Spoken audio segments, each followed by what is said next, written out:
Hey yo, thanks for tuning in to The Source, your source for celebrity news. Check this out.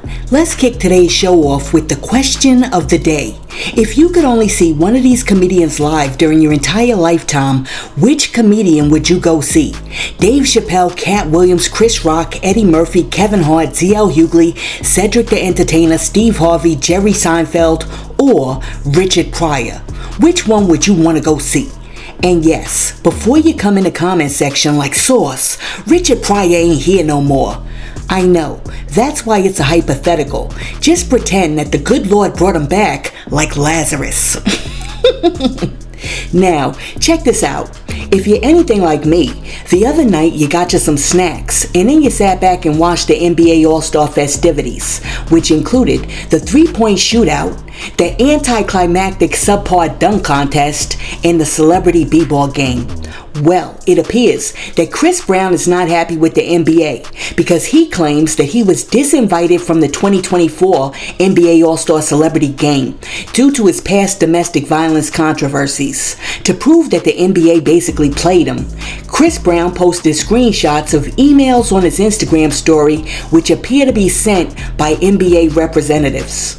After sharing the snapshots of his discourse with the reps, Chris Brown expressed his frustration with the whole situation and said, "I was asked by the NBA to play in an All-Star game this year, only for them to call later and say they couldn't do it because of their sponsors like Ruffles. At this point, I'm sick of people bothering me, and I'm tired of living in the effing past. I posted the email so y'all could see. The NBA still was trying to get me to come and sit courtside. Not effing happening." Now, after Chris Brown went public and told everybody that the NBA had basically reneged on him due to controversy surrounding his past actions, such as giving Rihanna a two-piece back in 2009, nightclub altercations with people like Usher, and a few like SA allegations, representatives for Ruffles spoke out and said that they didn't have anything to do with the situation. In an Instagram post, Ruffles said, "Ruffles sponsored last night's NBA All-Star Celebrity Game. However, we did not have any involvement in nor visibility to any player decisions or celebrity invite discussions." Well, after Ruffles responded, Chris Brown clapped back with a new post that said, "Ruffles, I guess y'all trying to save face now. Stand on business. Don't try to make it look like I'm tripping. You and the NBA representatives know exactly what y'all are doing. I have no reason to lie. Y'all know I don't chase clout. The only reason they responded is because of all of the Team Breezy fans flooding they ish. Stop effing playing with me. See how fake this ish is? Cowards. Y'all know darn well I ain't lying because I never be on this type of time. These yachts, Ruffles, trying to save face." Listen, I know he's serious, but I gotta laugh because I done covered a whole lot of beefs, but I never thought that I would be covering a beef between Chris Brown and Ruffles. I mean, between like Chris Brown and Lay's, maybe. Between Chris Brown and Utz, maybe. But not Chris Brown and Ruffles. Well, anyways, after the whole Chris Brown thing went down, Suge Knight, who seems to know everything that's going on in the outside world from his jail cell, decided to weigh in. And he said, "Chris had a fight with one woman and they still casting stones at him. But you can have an Impact Award with Andre." Very good point, Suge Knight. Very good point. I mean, honestly, I'm still over here shaking my head over the Dr. Dre Global Impact Award. Who are they kidding?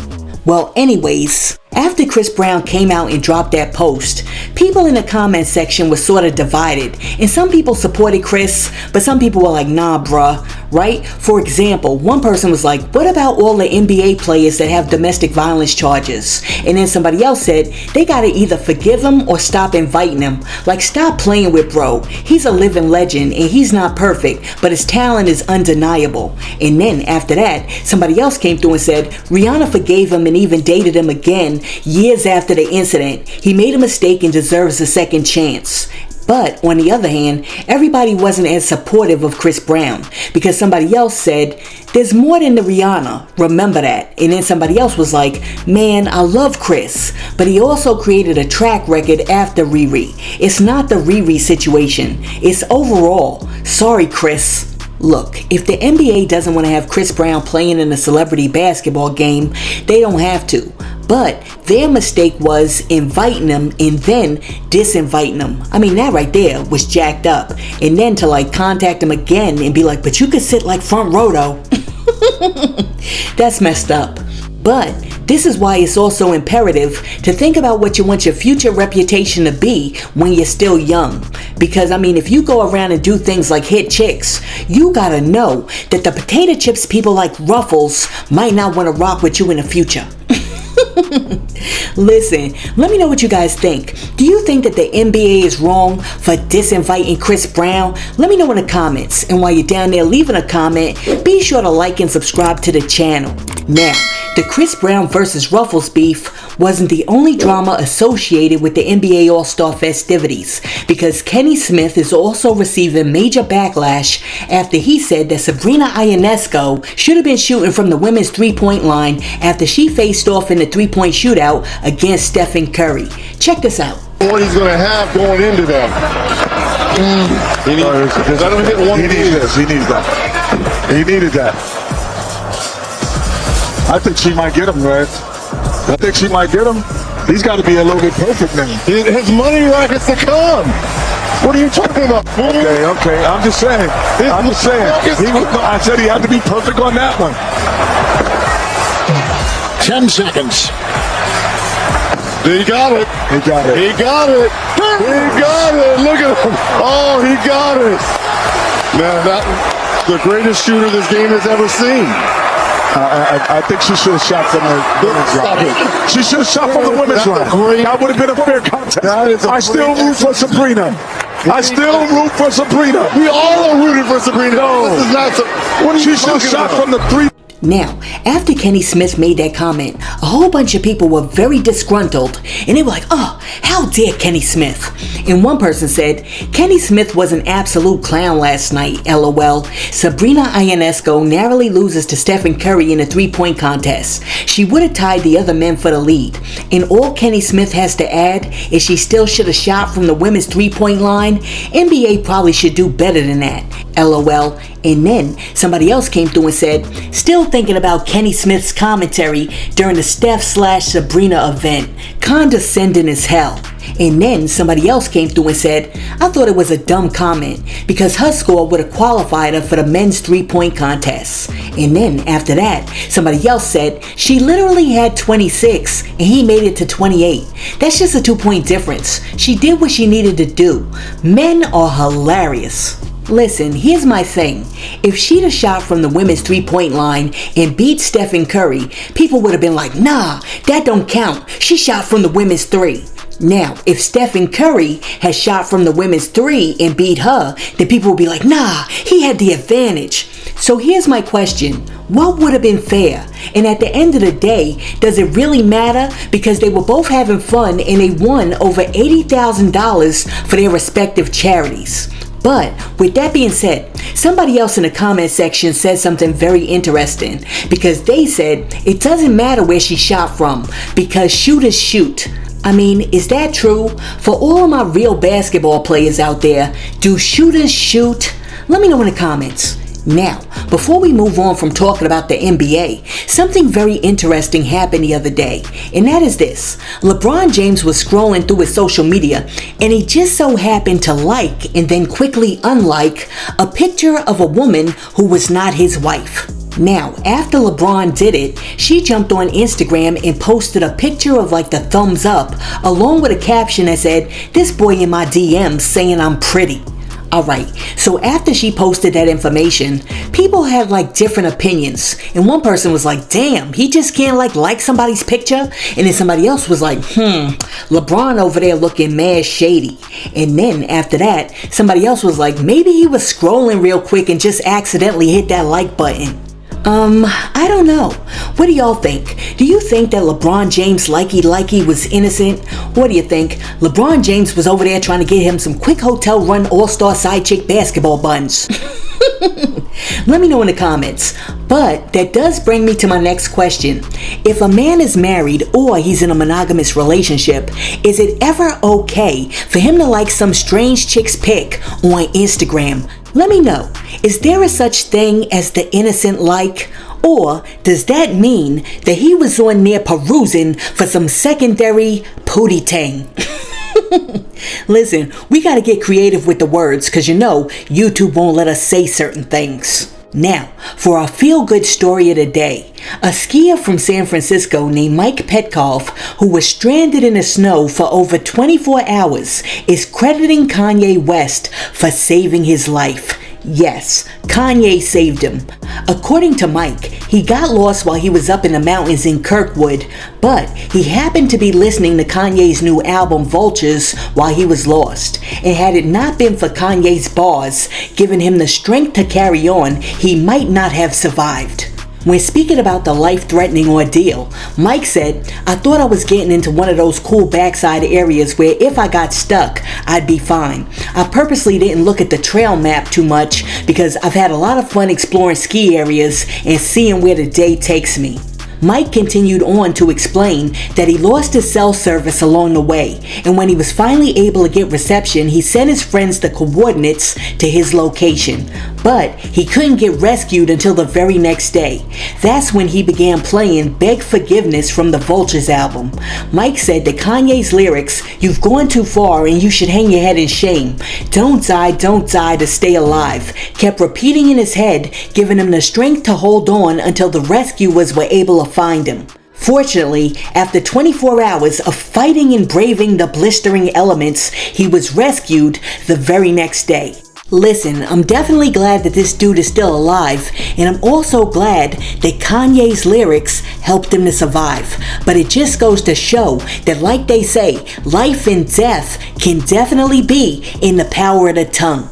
But that begs the question, do you think that this dude would have been able to survive this ordeal in the snow if the only thing that he could play on his radio was Sexy Red's Pound Town? Let me know in the comments. Now, the other day, Monique went on stage and she finally addressed her son's TikTok video. Check out what Monique had to say. I apologize if I've done something wrong, but I ain't no bitch that's gonna back up from a motherfucking problem. I'ma walk straight to that motherfucker and I'ma deal with that shit. So today I'm coming through the airport in Newark, New Jersey. It's the realest niggas I've ever met from Newark, New Jersey. I'm coming through that motherfucking airport and I've been just seen this motherfucking TikTok of my goddamn son. Had I known that nigga was gonna do a TikTok the day I brought him home, I'm gonna let y'all take that one. Sorry, and when you see your child that you fuck for, I fuck for that nigga, not another bitch, it was me. And you see your motherfucking child go on a goddamn internet and tell people all the fuck that you're not. Fuck that and little you're supposed to take that shit in stride. And I'm taking that shit in stride. And I'm walking through the motherfucking Newark airport and this elderly woman comes up to me. She said, "Monique." I said, "Ma'am." Because I'm a respectful bitch, baby. I'm a respect this bitch, you know. She said, "Let me talk to you for a minute." So I had prepared myself for this old woman to tell me how fucked up I was. I prepared myself to be respectful, but to check a bitch if I had to. I prepared myself to listen. She said, "Listen, my grandbaby called me and told me to watch this goddamn TikTok of your son." And I watched that shit. I said, "Yes, ma'am." She said, "I want to tell you something." I said, "Ma'am." She said, "Fuck that nigga." I said, "Oh, bitch, fuck that nigga." That part. And when the elderly people tell you, "Fuck that nigga," you ain't fuck that nigga. She said, "You been taking care of that nigga all his motherfucking life." She said, "Monique, I'm 80 years old and I got a son 60 years old. And every time that nigga don't get what he want, he still tell me how fucked up I was when he was 10 years old. Fuck that nigga."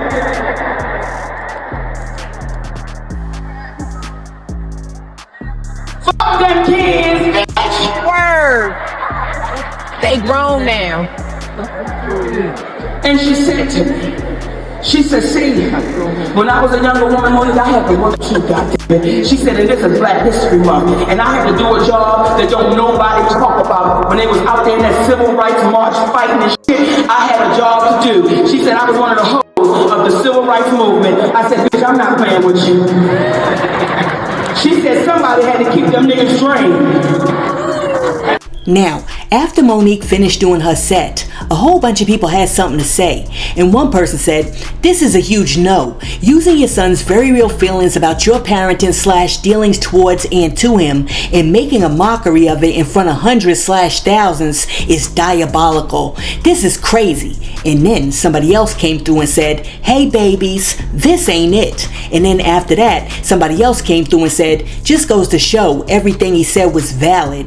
And then somebody else said, "Monique feels like she's above reproach in every instance. Everyone else is always at fault in her mind." And then after that, somebody else said, "This is sad that a mother would talk about her son in public like this. This is very dangerous territory, and I hope that this is not glorified." Now, to be fair, some people did take up for Monique, and one person said, "She's a comedian, guys," and then somebody else said, "It's all comedy. She's a different person on stage. Remember?" Look, I don't even know what to say anymore because I'm completely stunned, shocked, and flabbergasted over here. So I guess I'll just ask a question. If you were a comedian, would you say anything, including demeaning your own children on stage, just to get the laugh? Let me know in the comments. Listen, let me know what you think about the NBA disinviting Chris Brown from the celebrity basketball game, Chris Brown beefing with Ruffles, Kenny Smith saying Sabrina Ionesco should have been shooting from the women's three-point line, LeBron James liking some strange chick's Instagram pics, Kanye out here saving lives, and Monique responding to her son with a hearty and robust "F that ninja." Let me know what you think about all of that in the comments. And while you're down there leaving a comment, be sure to like and subscribe to the channel and share this video with your friends. Hey yo, thanks for tuning in to Celeb Source, your source for celebrity news. Be sure to like and subscribe to the channel. Peace.